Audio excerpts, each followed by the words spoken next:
Assalamualaikum warahmatullahi wabarakatuh. Perkenalkan saya Raisa Oktapeni dengan NIM 2012961. Saya berasal dari Prodi PGSD. Baiklah, di kesempatan kali ini saya akan menjelaskan tentang siklus C atau siklus karbon. Baiklah, sebelum kita membahas tentang siklus C atau siklus karbon, ada baiknya kita membahas terlebih dahulu siklus daur biogeokimia karbon. Nah, biogeokimia itu sendiri berasal dari 3 kata, yaitu bio, geo, dan kimia. Yang mana bio itu adalah biologi, geografi, dan kimia. Nah, dapat kita artikan bahwa siklus daur biogeokimia itu sendiri merupakan peredaran unsur-unsur kimia dari lingkungan menuju ke komponen biotik dan kembali lagi ke lingkungan, yang terjadi secara berulang-ulang dan tidak terbatas. Daur biogeokimia berfungsi untuk menjaga kelangsungan hidup di bumi sebab materi hasil biokimia ini dapat digunakan oleh semua komponen di bumi, baik itu komponen biotik maupun komponen abiotik. Baiklah, selanjutnya kita masuk ke dalam siklus daur karbon. Di atmosfer terdapat kurang lebih 0,03% senyawa karbon anorganik berupa karbon dioksida atau CO2 yang berasal dari respirasi makhluk hidup, aktivitas industri, erupsi gunung, hutan-hutan terbakar, dan lain-lain. Senyawa karbon anorganik, baik di darat maupun di air, akan diserap dan diubah oleh produsen menjadi senyawa organik melalui proses fotosintesis. Disertai penyimpanan energi yang menghasilkan bahan organik berupa karbohidrat yang sebagiannya digunakan untuk aktivitas fisiologi tumbuhan itu sendiri dan sebagiannya lagi ditransfer ke konsumen melalui rantai makanan. Sehingga senyawa karbon organik tersebut berpindah dari produsen ke konsumen. Respirasi yang dilakukan oleh makhluk hidup akan membebaskan senyawa karbon kembali ke atmosfer yang nantinya akan diserap kembali oleh produsen. Produsen juga mengeluarkan karbon dioksida saat berrespirasi walaupun cuma sedikit. Bila makhluk hidup, baik produsen maupun konsumen mati, bahan organik yang ada di dalam tubuhnya akan diurai oleh dekomposer yang akan membebaskan senyawa karbon kembali ke atmosfer atau ke dalam air yang nantinya akan diserap kembali oleh produsen. Namun, sebagian senyawa organik di dalam tubuh organisme ada yang membutuhkan waktu yang cukup lama untuk diuraikan. Bila tubuh organisme tersebut tertimbun dalam waktu yang cukup lama, maka akan berubah nantinya menjadi batu kapur, arang, maupun minyak bumi.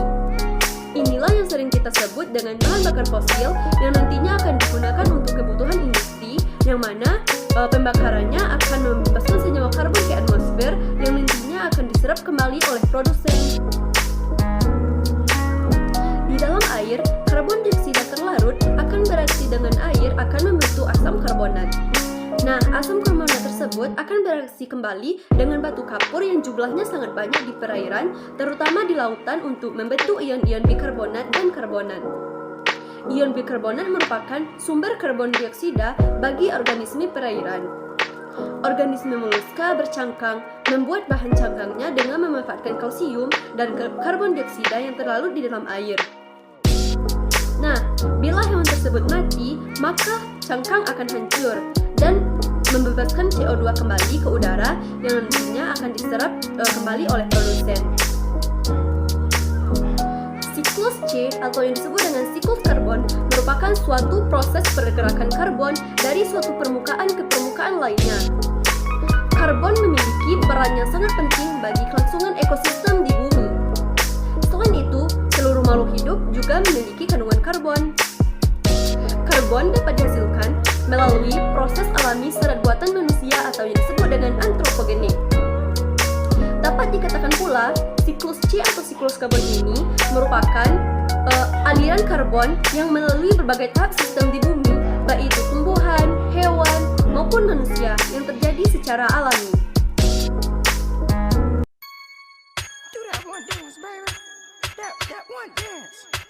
Assalamualaikum warahmatullahi wabarakatuh. Perkenalkan, nama saya Elsi Ramadhani Putri, NIM 2012967, Prodi Pendidikan Guru Sekolah Dasar. Saya akan menjelaskan tentang materi bagaimana itu siklus nitrogen.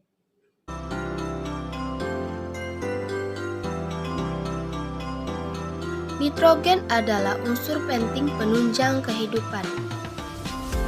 Nitrogen dapat ditemukan dalam unsur penyusun DNA dan RNA pada makhluk hidup. Nitrogen berfungsi sebagai sumber energi metabolisme sel dalam bentuk ATP atau adenosina trifosfat. Bagaimana manusia bisa mendapatkan nitrogen untuk metabolismenya? Tentu saja dari makanan yang dimakan. Di alam, gas nitrogen dan gas oksigen itu bisa bereaksi kalau ada kilat atau seperti suhu tinggi, adanya letusan gunung berapi dan pembakaran bahan bakar.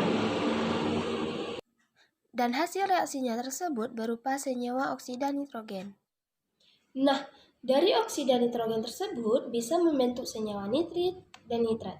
Kedua senyawa ini bisa masuk ke dalam tanah dan diserap oleh tanaman. Selain itu, nitrat dan nitrit juga bisa diperoleh dari fiksasi atau penangkapan langsung gas nitrogen. Gas oksigen di udara bisa ditangkap oleh bakteri dan dirubah menjadi asam amino atau yang disebut dengan senyawa penyusun protein. Senyawa yang dihasilkan oleh bakteri tadi bisa diserap oleh tanaman, terus tanamannya bisa dimakan oleh hewan dan termasuk kita manusia. Ada hewan dan tumbuhan yang mati, protein yang di tubuh mereka diurai kembali oleh bakteri pengurai yang disebut dengan dekomposer menjadi NH3 atau amonia. Amonia ini bisa larut di dalam air dan dirubah menjadi NH4 atau yang disebut dengan amonium. Terus, melalui proses nitrifikasi, amonium ini dirubah menjadi nitrit dan nitrat. Kedua senyawa ini bisa diserap oleh tanaman dan bisa jadi dirubah lagi menjadi N2 dengan bantuan bakteri denitrifikasi. Ini terus berulang membentuk suatu siklus yang dinamakan dengan siklus nitrogen.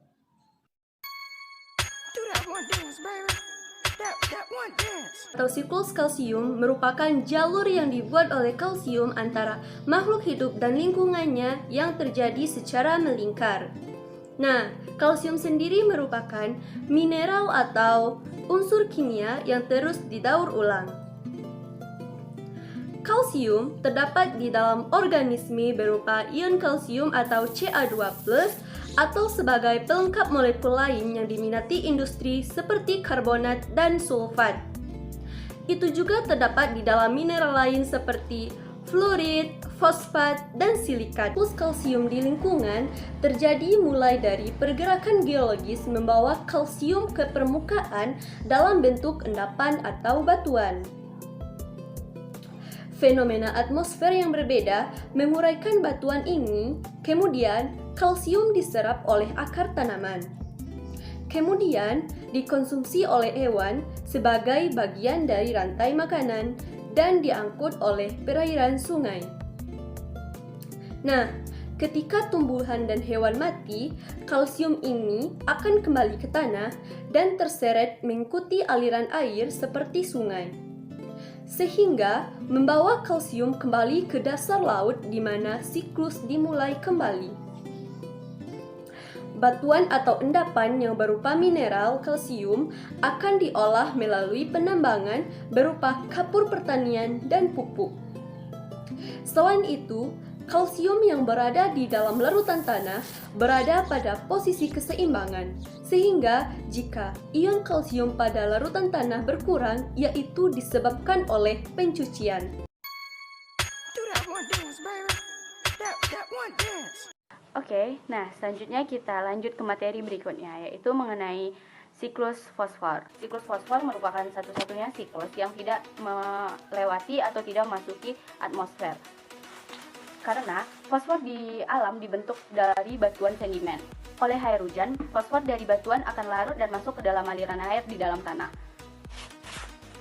Selanjutnya, tumbuhan dapat tumbuh dari air yang berada di dalam tanah, dan seperti hewan yang akan memakan tumbuhan tersebut, dan selanjutnya hewan tersebut akan dikonsumsi oleh manusia dan akan kembali ke tanah oleh bantuan dekomposer menjadi detritus.